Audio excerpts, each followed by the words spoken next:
Mais le respect de la femme est tellement important en islam que Dieu a rappelé dans le Coran.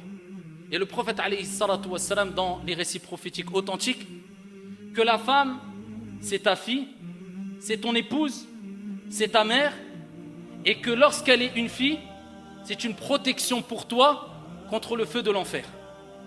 Lorsque c'est ton épouse, eh bien c'est elle qui va faire de toi un croyant parmi les croyants à la fois la plus complète et parfaite. Et lorsqu'elle est ta mère, c'est ton paradis.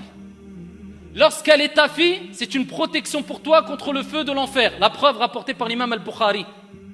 Le prophète alayhi afdalus salati wa askat taslim a dit dans le sens: toute personne à qui Allah tabaraka wa ta'ala a confié la responsabilité d'avoir des filles et qu'il les éduque en se comportant de la meilleure des manières avec elles, en se comportant bien avec elles, avec douceur, elles seront une protection, un bouclier contre le feu de l'enfer. Ta fille, c'est une protection pour toi au jour de la résurrection, afin de te rappeler, comporte-toi avec la plus grande des douceurs et la meilleure des manières avec ta fille, avec le garçon aussi. Mais il y a une particularité pour la fille.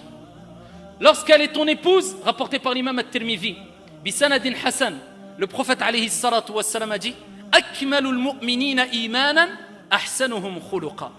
Les croyants qui ont la foi la plus complète, ce sont celles et ceux qui ont les meilleurs comportements, les plus hautes moralités.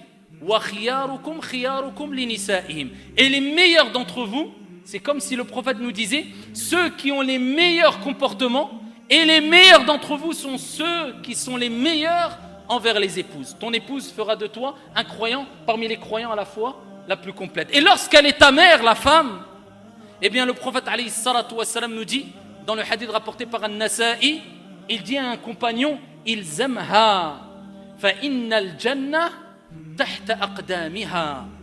Accroche-toi à elle, reste auprès d'elle, ta mère, car le paradis est sous les pieds de ta mère. Et dans un autre récit prophétique rapporté par l'imam al-Bukhari, un compagnon a interrogé le prophète alayhi salatu wassalam et il dit: ô messager d'Allah, quelle est la personne qui mérite le plus ma compagnie? Et le prophète alayhi salatu wassalam de lui répondre: Ummuk, ta mère. Il dit: et ensuite? Et le prophète répète une deuxième fois: Ummuk, ta mère. Et il dit: et ensuite? Le prophète alayhi salatu wassalam répète une troisième fois: Ummuk, ta mère. Il dit: et ensuite?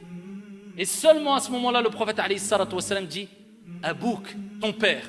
Cela ne veut pas dire que le père n'est pas à respecter, tout être humain est à respecter. Mais il y a des particularités, et même pour le père. Car dans un autre hadith, le prophète alayhi salatu wassalam dit: le paradis sous les pieds du père et de la mère. Et dans un autre hadith, le prophète alayhi salatu wassalam dit: le père est la porte du milieu des portes du paradis. Prends-en soin si tu veux, ou abandonne-la si tu le souhaites. Ça, ayyuha al-akhyar, c'est le respect vis-à-vis de la femme. له بساقي شراب